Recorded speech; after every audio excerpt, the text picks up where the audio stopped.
പോന്നാണ്ടായിരുന്നോ? കണ്ടായിരുന്നോ? ഈ വഴി തന്നെ തിരിച്ചു വരുമല്ലോ. മുട്ടുകാല് ഞാൻ തല്ലി ഓടിക്കും. മുട്ടുകാല് ഇത് സ്ഥിരം പരിപാടിയാ. ഇന്ന് ഈ കമലമ്മയുടെ കൈ കിട്ടുവാണെങ്കിൽ ഞാൻ കാണിച്ചു കൊടുക്കും. ഞാനേ കാണിച്ചു കൊടുക്കും. ഈ കമലമ്മ കാണിച്ചു കൊടുക്കും. ഓ, കമലമ്മ കാണിച്ചു കൊടുത്തപ്പോ കമല് പോയി. എനിക്ക്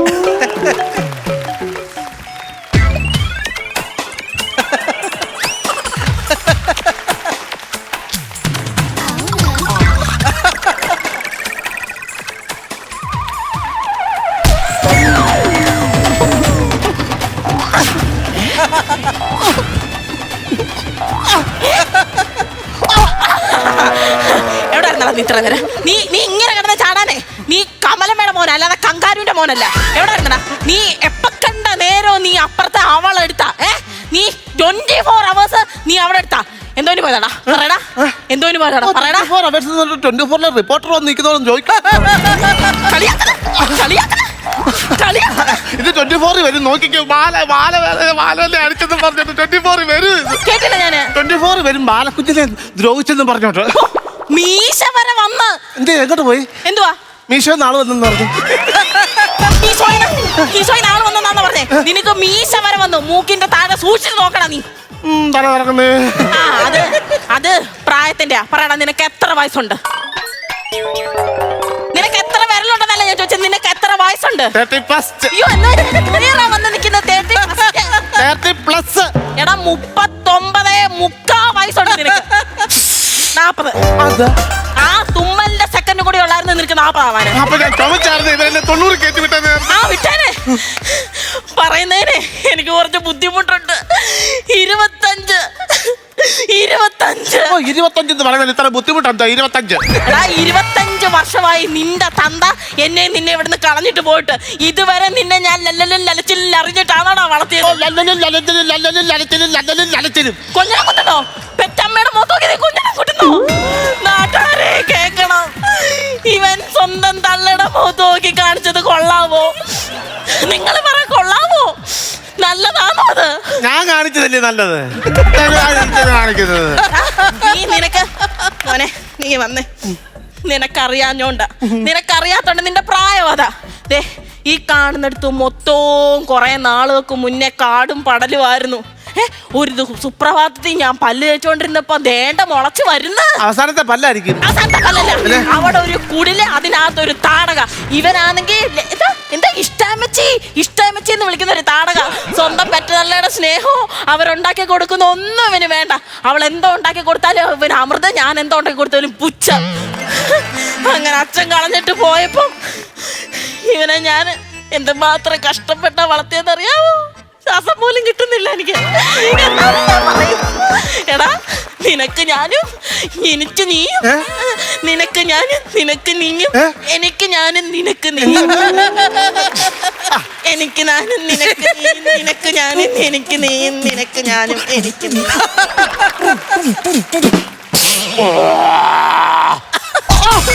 സ്വന്തം തള്ള സങ്കടം പറയുമ്പോ നിന്ന് ഡീജെ അടിക്കുവാന്നാടാ നീ? നീ വരത്തവള്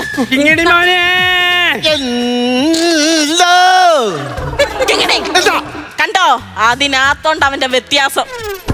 കിങ്ങിണി മോന് കിട്ടിയ മുത്തല്ലേ, കങ്കരി അമ്മയ്ക്ക് കിട്ടിയ മോനല്ലേ. കിങ്ങിണി മോന് കിട്ടിയ മുത്തല്ലേ, ചങ്കരി മോനിന് ഓരോരൊറ്റ അറിയിച്ചു. നീ എവിടെ ഇരുന്നടാ? ഇഷ്ടമ്മ മോന് വേണ്ടി അവല് നനച്ചോണ്ടിരിക്കുകയല്ലായിരുന്നു. എന്നിട്ട് അവല് നനച്ചു പിഴിഞ്ഞു വിരിക്കുന്നൊന്നും ഞാൻ കണ്ടില്ലല്ലോ. അശേലെ അവല് പിരിച്ച് ഞാൻ അശയിടുന്ന കാര്യമല്ല പറഞ്ഞത്, അവലെടുത്ത് ഇങ്ങനെ പിടിക്കുന്ന കാര്യ പറഞ്ഞത്. മോനെ, നിനക്ക് ഞാൻ അവലും കൊണ്ട് വന്നരാ. നിങ്ങളെന്തോ കുജാലനാണോ? അയ്യോ, ഒരു തെറ്റിപ്പുകാരി വന്നിരിക്കുന്നു. എങ്ങനെ കൊച്ചിനെ അവളെടുത്ത് സ്നേഹം തോന്നും? കുഞ്ഞുങ്ങളോട് സംസാരിക്കുമ്പോ സ്നേഹം വേണം. എടി, ആരാടി പറഞ്ഞ ഞാൻ എന്റെ കുഞ്ഞിനെ സ്നേഹിക്കത്തില്ലെന്ന്? നീ സന്തോഷത്തിൽ ചോദിക്കാറുണ്ടോ കൊച്ചിനെടുത്ത് എന്തെങ്കിലും? ഞാൻ ഇതുവരെ ദേഷ്യപ്പെട്ടിട്ട്. എടാ പറയടാ, അമ്മച്ചി നിന്നോട് ഇതുവരെ ദേഷ്യപ്പെട്ടിട്ടുണ്ടോ?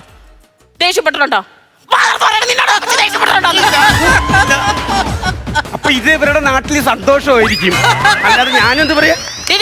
നീ എന്നെ കൂടുതൽ പഠിപ്പിക്കൊന്നും വേണ്ട. എന്തൊക്കെ കാണിച്ചാലും പെറ്റ വയറിനുള്ളതാ സ്വന്തം മോനെ. നീ എന്താ കാണിച്ചാലും എന്റെ കുഞ്ഞിനെ ഞാൻ തരത്തില്ല. ചേച്ചി ഒരു കാര്യം അറിഞ്ഞായിരുന്നാ? ചേച്ചിയോ? ചേട്ടത്തി ഒരു കാര്യം അറിഞ്ഞായിരുന്നോ? കൊച്ചുമോളൊരു കാര്യം അറിഞ്ഞായിരുന്നാ? നമ്മൾ അപ്പുറത്തെ നളിനില്ലേ, നളിനിയുടെ മോനില്ലേ, അവന് സുലോചനയുണ്ട്. നമ്മളിപ്പോ തന്നെ ഈ പാവം പയ്യൻ നല്ലോണം ജീവിച്ചു പോകണം നമ്മുടെ എന്റെ ഒരു ഗംഗണി കൂട്ടായി. പക്ഷെ മറ്റേ ചെറുക്ക് അങ്ങനെയല്ല, അവന് സുലോചന ഉണ്ട്. സുശോധനല്ല, നമ്മൾ ശീലം. കണ്ട അമ്മയ്ക്ക് എന്തെങ്കിലും തെറ്റപ്പോ എന്റെ മോനെ എനിക്ക് കറക്റ്റ് ആയിട്ട് പറഞ്ഞു തരത്തുള്ളു. സമയത്ത് റിഹേഴ്സൽ പറഞ്ഞാൽ അതെ, കൂടുതൽ സംസാരിച്ച് നീ പുണ്യാത്തിയൊന്നും ആവുകയൊന്നും വേണ്ട. എന്റെ കുഞ്ഞ് എന്റെ അടുത്ത് തന്നെ നിരും. എന്ത് കൊടുത്ത അവിലായാലും മലരായാലും എന്തോ പുഴിയും കൊടുത്താലും ഞാൻ തരത്തിലടി. എവിടുന്നാണ്ട് വലിഞ്ഞു കയറിയോളൂ വന്നേക്കോ. എന്റെ ദൈവമേ, ഈ നാശം പിടിച്ചതൊക്കെ എന്റെ വീടിന്റെ അടുത്താണല്ലോ. കൂരയും കെട്ടി താമസിക്കുന്നുണ്ട്, വലിഞ്ഞു കയറി വന്നവള്. ഈ ഭൂമിയില് ആരും ഒറ്റയ്ക്ക് വരുന്നില്ല. ഈ ജീവിതത്തിൽ അവർക്ക് ആരും തുണയില്ല. അവിടെ സ്റ്റെപ്പുണ്ട്.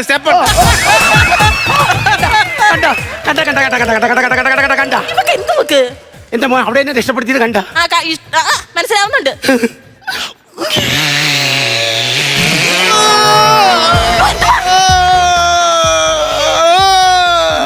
കരയാൻ വേണ്ടി നിന്റെ വായിക്കത്ത് മോട്ടർ വെച്ചേക്കുന്നോടി. എവിടുന്ന് പൊട്ടി വീണവള്. ഒരു സത്യം അറിയണം, ഞാനിവിടെ 2 വർഷമായിട്ട് ഇവിടെ വന്ന് താമസിക്കുന്നു. എന്റെ അച്ഛനും അമ്മയും ആറന്മുളയാ. അവിടെ ജോലിയായിരുന്നോ? എന്തോന്ന് ആറന്മുളയിലെ? അതെന്ന് 6 മോളുണ്ട്, 6 മക്കളുണ്ടെന്ന്.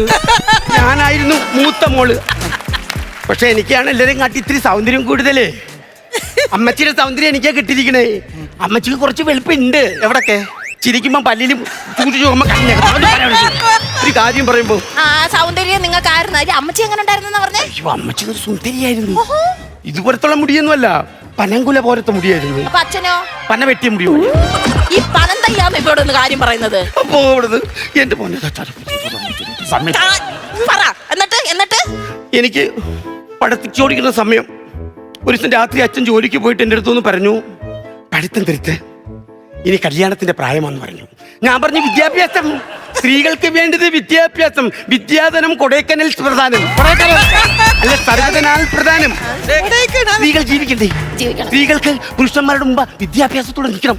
അതുകൊണ്ട് ഞാൻ പറഞ്ഞു, പഠിത്തം വിട്ടൊരു കളിയില്ല എന്ന് പറഞ്ഞു. പിറ്റേന്ന് രാവിലെ തന്നെ കല്യാണം ഉറപ്പിച്ചു. പിന്നെ പഠിത്തം തുടർന്നില്ലയോ? അല്ല, ഞാൻ രാത്രി പഠിച്ചോണ്ടിരുന്നപ്പോൾ അച്ഛൻ വന്ന് പറഞ്ഞത്. അപ്പം തന്നെ ആ പുസ്തകം അങ്ങ് മടക്കി. എന്നിട്ട് എന്റെ കല്യാണം അങ്ങ് നടന്നു. നല്ലൊരു കല്യാണമായിരുന്നു. കല്യാണം കഴിഞ്ഞു. എന്റെ ഏറ്റവും വലിയ ആഗ്രഹമായിരുന്നു കല്യാണം കഴിഞ്ഞൊരു കൊച്ച്. കല്യാണം കഴിഞ്ഞ കൊച്ചിനെ എന്തിനാ നിങ്ങൾക്ക്? അതല്ലെന്ന്, കല്യാണം കഴിഞ്ഞൊരു കൊച്ച്. ഓഹോ. ഞാനും എന്റെ ഭർത്താവ് സുഖമായിട്ട് ജീവിക്കുന്ന സമയത്ത് ഞങ്ങളുടെ ഇടയിലേക്ക് ഒരാൾ കയറി വന്നു. നിങ്ങൾ എവിടെ നിൽക്കുമായിരുന്നു? ഉത്സവപ്പറമ്പിൽ നാടകം ഇങ്ങനെ അമ്മ ഒരു കാര്യം പറയുമ്പോൾ കൂടുതൽ ഞാൻ പറഞ്ഞു. അറിയാം. അല്ല ഇഷ്ടേച്ചി, നിങ്ങളുടെ ഇടയിലോട്ട് ആര് കയറി വന്നെന്നാ പറഞ്ഞത്? ഒരു ശൂർപ്പണക. അതെങ്ങനെ എഴുതുന്നത്? ചായ എഴുതിയിട്ട് ചുനുപ്പിട്ട് അതിനകത്തോട്ട് കയറ്റി പണയം എഴുതും. ചില സമയത്ത് ആ ചെറുക്കനെ ദൃഷ്ടിത്തുമ്ന്റെ സ്വഭാവം. ആ ചെറുക്കനെ അതെങ്ങനെ എഴുതുന്നത്? അമ്മച്ചി ഇന്ന് ചോറ് കഴിക്കുമ്പോ നീ എന്റെ അടുത്ത് വരണം കേട്ടോ. വാരി തരാനാണ്. അല്ല, എച്ചിക്കൈ വെച്ച് നിനക്ക് തരാനോ? വേണ്ടാത്തടുത്ത് അവന്റെ സംശയം മിണ്ടി പോരുത് കേട്ടോ. അവസാനം അവൾ അവനെ തട്ടിക്കൊണ്ട് പോകുന്നായി എന്റെ ഭർത്താവിനെ. സ്വന്തം ഭർത്താവിനെ ഞാൻ എന്ത് ചെയ്തു? നല്ല ചന്ദനവും മാറി തേച്ച് എന്റെ ഭർത്താവിന്റെ അടുത്തോട്ട് ചെന്നു. പിറ്റേന്ന് ഞാൻ കുറച്ച് മുല്ലപ്പൂവും ചൂടി കുറച്ച് സ്പ്രേയും അടിച്ച് എന്റെ ഭർത്താവിന്റെ അടുത്തോട്ട് ചെന്നു. അപ്പോഴും അവസാനം ഒന്നുമില്ലാതെ ഞാൻ അങ്ങോട്ട് ചെന്നു. എടാ ചന്ദനം ഇതൊന്നും മാറി തേക്കാതെ ചെന്നു. അവര് സങ്കടം പറഞ്ഞു തീർന്നില്ലേ? പിന്നെ നീ എന്താണ് ഇങ്ങനെ വെക്കുന്നത്? ഞാൻ കേട്ടില്ല പറഞ്ഞത്. പിന്നെ നീ എന്തൊടുക്കുമായിരുന്നു? ഞാൻ ഇതും പിടിച്ചോണ്ടിരിക്കുവായിരുന്നു. എന്നിട്ട് അവസാനം എന്റെ ഭർത്താവിനെ വിളിച്ചോണ്ട് അവൾ എങ്ങോട്ടോ ചെത്തി വിട്ടോ? ചെത്തി വിട്ടതല്ല, വിളിച്ചോണ്ട് എങ്ങോട്ടോ കൊണ്ടുപോയെന്ന്. വിഷമിക്കല്ലേ, എന്റെ അവസ്ഥ ഇതിലും വലിയ കഷ്ടം. ഈ ചെറുക്ക സങ്കടം പറയാൻ തന്നെ ഇടയ്ക്ക് കയറുന്ന എന്തിനാ? ഒരു ഫ്ലോയിൽ പറഞ്ഞു നോക്കും. നീ എന്തിനാണ് നിന്ന് കരയുന്നത്? മാറി നിന്ന് കരയടാ.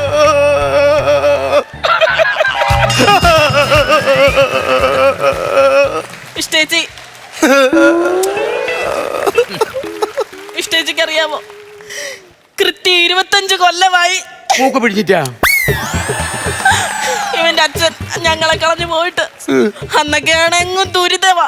ഈ ചെറുക്കൻ ഇച്ചിരി ഉള്ളെങ്കിൽ ഇത്രയും വലിയ വയറാ. ഞാൻ എവിടെ പോയി കഷ്ടപ്പെട്ട് കൊണ്ടുവരും? ഇഷ്ടേച്ചിയോട് പറയാമല്ലോ, ഒരു കുപ്പി വിഷത്തിൽ ജീവിതം അവസാനിപ്പിക്കാന്നും പറഞ്ഞ് ഇവൻ ആദ്യം കൊടുത്ത് ഞാൻ രണ്ടാമത് തിന്നാന്നും പറഞ്ഞോണ്ട് ഒരു കുപ്പി വിഷം ഞാൻ അങ്ങ് മേടിച്ച് എന്റെ കിങ്ങിണിക്കുട്ടിന് വിഷം കൊടുത്താണ്. കിങ്ങിണിക്കുട്ടിന് വിഷം കൊടുത്ത എന്റെ പാവ കിങ്ങിണിക്കുട്ടിന് എന്നിട്ടൊന്നും പറ്റിയില്ല. എന്റെ കിങ്ങിണിക്കുട്ടിന് ആ ഒരു കുപ്പി വിഷവും തിന്ന് എമ്പക്കം വിട്ടിട്ട് ഇവൻ എന്നോട് ചോദിക്കുക ഒരു കുപ്പിയും കൂടെ കൊടുക്കാന്. ഏറ്റില്ല. എങ്ങനേക്കും എന്നും അൽഫാമും ഷവർമ്മയും വാലി തിന്നുന്ന ഇവന് വിഷമങ്ങാണ്ട് ഏക്കുമോ? അന്ന കാലം തൊട്ട് ചോദിക്കണമെന്ന് പറഞ്ഞിരിക്കുകയായിരുന്നു. ഭർത്താവിന് എന്താ പറ്റിയേ? ഒന്നും പറയാതിരിക്കുവാന്നേ ഭേദം. ഞങ്ങൾ മുഖത്തോട് മുഖം നോക്കിയ വഴക്കാം. എപ്പോഴും എപ്പോഴും മുഖത്തോട് മുഖം നോക്കിയ വഴക്കാം. എല്ലാത്തിനും മുഖത്തോട് മുഖം നോക്കിയ വഴക്കാം. പറഞ്ഞേരല്ലേ, മുഖത്തോട് മുഖം നോക്കി അങ്ങ് വഴക്കാം. അവസാനം ഞാൻ പറഞ്ഞു നിങ്ങളെ കണ്ടു കഴിഞ്ഞാൽ ഞാൻ വഴക്കിടും. അങ്ങനെ ഞാനായിട്ട് അങ്ങ് പറഞ്ഞു വിടുവായിരുന്നു. എന്തിനങ്ങനെ പറഞ്ഞു വിടാൻ കാര്യം എന്തോ? എങ്ങനെ പറഞ്ഞു വിടാതിരിക്കും എന്റെ ദൈവമേ. പിന്നെ ഒരു മുഖം നോക്കാൻ എനിക്ക് തോന്നിയിട്ടില്ല. അതുപോലായിരുന്നു അങ്ങയുടെ മുഖം. പിന്നെ ഇത്രയും വലിയ മീശ, ഇവിടെ മൊത്തം താടി. ചില സമയത്ത് ചോറുണ്ടാൻ നേരം അങ്ങേരുടെ കൈ വാങ്ങ തപ്പി പോകുന്ന ഞാൻ കണ്ടിട്ടുണ്ട്. അതുപോലെ താടി മീശ വരുന്നു. അപ്പോഴെങ്ങനെ പല്ലി തേക്കുന്നേ? പേസ്റ്റ് ഇച്ചിരി എടുത്ത് പല്ലി തേച്ചിട്ട് കമന്ന് കിടന്ന് മീശ വെച്ച് ഇങ്ങനെ ഉറക്കുന്ന കാണാം. അങ്ങനായിരുന്നു അയാൾ പല്ല് തേക്കുന്നത്. ഓ, വന്നതും പോയതൊക്കെ നിൽക്കട്ടെ. മക്കളെ വാടാ, അവിടെ വാ. ഈ മണ്ണിലേക്ക് നല്ലതുപോലെ ആഹാരം ഉണ്ടാക്കി. എന്തുവാ അതെന്തൊരു പറച്ചില്ല അത്? ചെറുക്കാ കയറി പോ അടുക്കളയിലോട്ട്. ഞാൻ ഇഷ്ടം നിനക്ക് എന്തുവാന്ന് വെച്ചാൽ ഞാൻ അടുക്കള ഉണ്ടാക്കി വെച്ചിട്ടുണ്ട്. ഞാൻ കണ്ടായിരുന്നു കുറച്ച് പൂച്ച വെച്ച് കിടക്കുന്നത്. നിന്റെ അടുക്കളയിലടി പൂച്ച വെച്ച് കിടക്കുന്നത്. നീ കൂടുതൽ വർത്താനൊന്നും പറയണ്ട. കയറാൻ ഇങ്ങോട്ട്.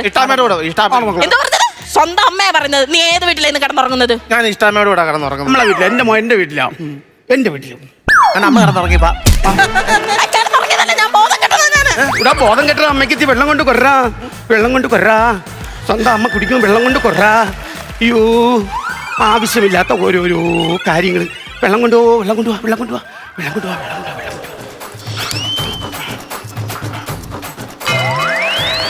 അതെന്തൊരു പരിപാടിയാ? അതെന്തൊരു പരിപാടിയാ? ഞാനല്ലേ ഇവിടെ ബോധം കെട്ട് കിടക്കുന്നത്. അപ്പൊ എനിക്കല്ലേ വെള്ളം തരാനുള്ളത്? വീശിക്കൊണ്ടിരിക്കുമ്പോ എനിക്ക് ദാഹം വരത്തില്ലേ? എനിക്ക് ദാഹം വരത്തില്ലേ? എടി, എന്റെ മോന് എന്നോട് സ്നേഹം ഉണ്ടെന്ന് പരീക്ഷിക്കാൻ വേണ്ടിട്ടാ ഞാൻ ബോധം കെട്ട് വീണത്. എന്റെ മോനെ നീ എന്നോട് വരുന്നുണ്ടോടാ?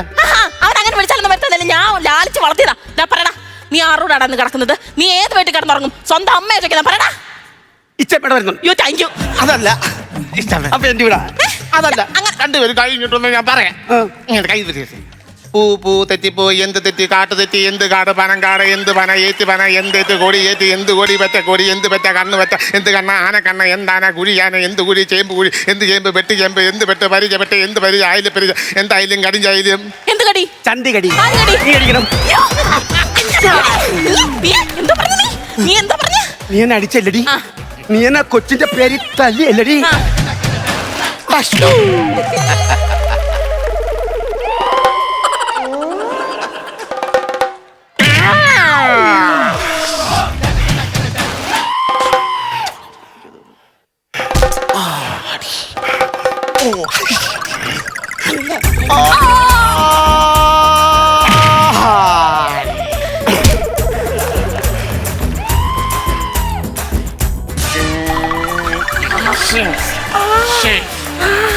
എടി നിന്നെ ഞാൻ. ഓഹോ, എന്റെ മോനെ വശത്താക്കാൻ വേണ്ടി നേർച്ച നേർന്ന് നീ മുട്ട അടിച്ചില്ലയോ? സമ്മതിക്കത്തില്ല, ഞാൻ സമ്മതിക്കത്തില്ല, സമ്മതിക്കത്തില്ല.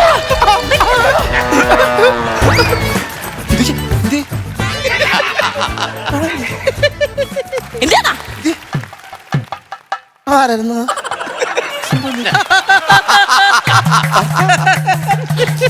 26 വർഷം മുന്നേ ഞാൻ അവസാനമായിട്ട് കണ്ടാ നിക്കർ തന്നടി നിന്റെ പ്രഭാകരേട്ടൻ തന്നെ.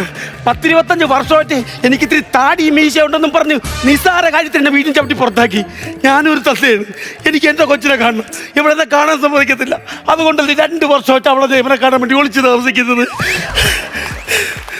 അമ്മ അച്ഛനെ സ്വീകരിക്കാൻ പറ്റി. എന്നോടാണോ? എന്റെ പിണക്കം അങ്ങനെ ഇങ്ങനൊന്നും മാറത്തില്ല. എനിക്ക് പകയുണ്ട്. എന്തിന്? 2 കൊല്ലം നിങ്ങൾ ഈ കുടിലിൽ മാറി മാറി നല്ല നല്ല സാരി കൊടുത്ത് താമസിച്ചല്ലോ. അതേ ഒരു സാരി ഇതുവരെ എനിക്ക് മേടിച്ചു തന്നിട്ടുണ്ടോ നിങ്ങൾ? എന്തെങ്കിലും ഒരു മാറ്റം ഉണ്ടായി നിനക്ക്? എന്തെങ്കിലും ഒരു മാറ്റം? എടി, ആ മൊത്തം സാരി നിനക്ക് തന്നെ പോരെങ്കിൽ ഈ കിടക്കുന്ന സാരി നിനക്ക് തന്നെ. അച്ഛാ, ഓ അപ്പൊ എനിക്ക് എന്തോണ്ട്? അച്ഛന്റെ നിക്കർ നിനക്കല്ലേടാ. അപ്പൊ അച്ഛനൊന്നും വേണ്ടയോ? എനിക്കൊന്നും വേണ്ട. അയ്യാ, എന്റെ കൂടെ ജീവിക്കുവാണെങ്കിൽ മാനോ മര്യാദക്ക് ജീവിച്ചാ മതി. കനകമ്മ അതെ.